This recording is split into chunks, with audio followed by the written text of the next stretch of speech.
This insurrectionist was returned back to prison, and you're about to find out why. And it absolutely makes no sense on why he was ever released. So let's get into this. So, ladies and gentlemen, this is James Tate Grant. And he was originally jailed during the for assaulting two police officers. How the hell do you assault two police officers and you get to walk out of prison?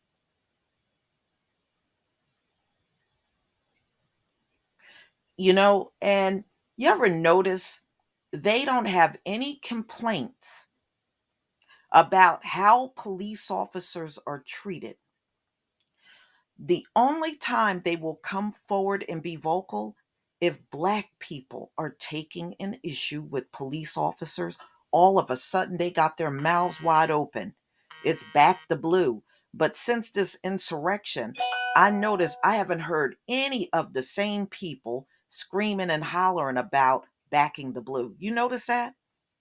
So their backing the blue is very selective. Never forget that. All right.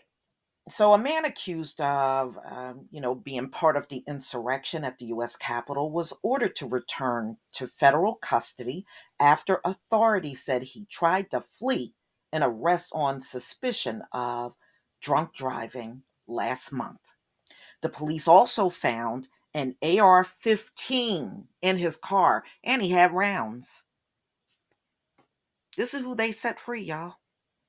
Now, see, instead of putting innocent black men in jail for 40 and 50 years, see, a dude like this, he belongs in there for about 40, 50 years. The man, James Tate Grant, 29, of North Carolina, was on pre-trial release in connection with allegations that he assaulted two police officers at the rampage on January 6th.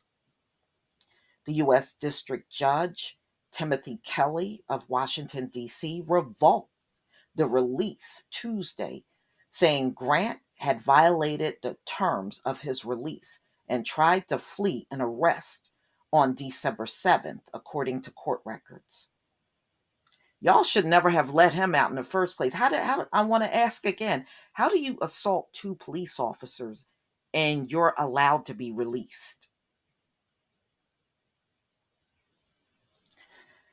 In the incident last month, a Garner police officer responded to a restaurant in Wake County, North Carolina, at about 5 a.m. and found Grant in his vehicle, according to the motion to revoke his release. He appeared to be intoxicated, and the officer began a DWI investigation. It said, as he was being arrested, Grant tried to flee.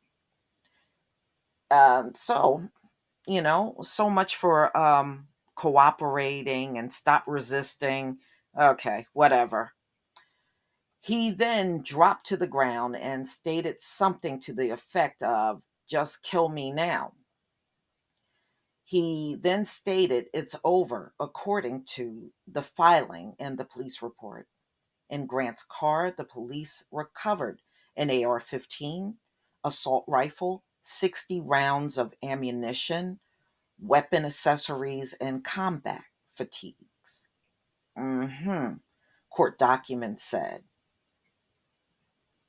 Okay, so he assaulted two police officers and he got released from jail and was driving around with an AR 15 and 60 rounds in his car. Okay. Grant was charged with driving while impaired, according to court documents and the police report. The DWI case is pending in Wake County District Court. The motion to detain Grant also said he provided urine samples that tested positive for methamphetamines. Mm-mm-mm. All right, y'all. This is nothing but a good example of privilege. That's what it is. This is a good example of privilege right here.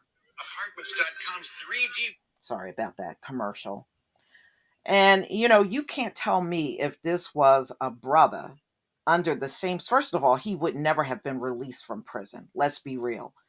They would not have even offered any kind of bond for him to get out.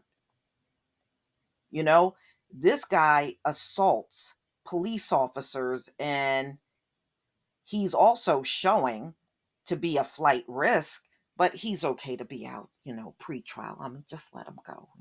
He only assaulted two police officers. He was part of the insurrection. Just let him go. Why y'all tripping on what he did? He only assaulted two police officers. Why you tripping? Okay, man. Ooh. The motion said he was caught driving drunk with an assault rifle and over 60 rounds of ammunition in his vehicle, and initially attempted to flee from law enforcement. There are no conditions or combination of conditions that could ensure the safety of the community and Grant's presence in court if he were to remain released.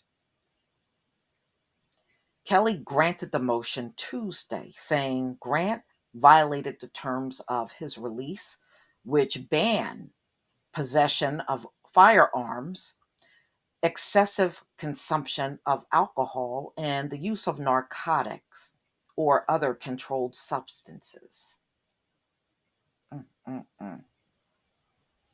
Grant's attorney, Peter Cooper, did not immediately reply to a request for comment. Cooper told WUSA TV of Washington, D.C., that Grant's behavior was due to stress and untreated mental health issues. Mental health is their mainstay, isn't it? They run to mental health so they don't have any accountability. Grant and co defendant Ryan Samsel are believed to have been the first two people to cross a police barricade in a restricted area near Peace Circle during the insurrection, waving for the Trump mob behind them to follow, according to charging documents. Grant was also recorded on video shoving a metal barricade into a Capitol police officer and defending other insurrectionists, the document said. The motion to revoke Grant's release said Grant underlying conduct in the case involves crimes of violence. Okay, yes, but you let him go. You knew they saw him being violent on the video and they still let him go. He still got out of jail. Wow. So it involved crimes of violence, specifically assaulting two different USCP officers. He also entered the US Capitol and went inside of two private Senate offices. But you still let him out. I still say, how the hell do you assault two police officers and you get out of prison? Yeah, well, I mean, you kind of made him feel like he was invincible at that point. I guess he was driving around drunk with assault weapons and everything else. The US courts are enablers. That's what y'all are in many cases. You are enablers. He faces numerous charges stemming from the insurrection, including assaulting, resisting, and impeding certain officers, using a dangerous weapon, or inflicting bodily injury, civil disorder, and the act of physical violence in the Capitol grounds or buildings. He pled not guilty Tuesday. Yeah, well, his privileges sure kicked in for him, didn't it? Especially in this case. But y'all, please tell me what you think. This is some crazy mess right here. So we'll see. After doing all that, and you let him out like it was no big deal. Maybe he just entered the building and turned around and left. No, he was violent up there. So let's see, y'all. What y'all think? 2 to 6 months behind bars, because that's the kind of sentences they're giving out. What do you think he's going to get for that? Please leave your comment and subscribe. Don't forget to hit on the notification bell, and I'll see you on the next video. Peace, family.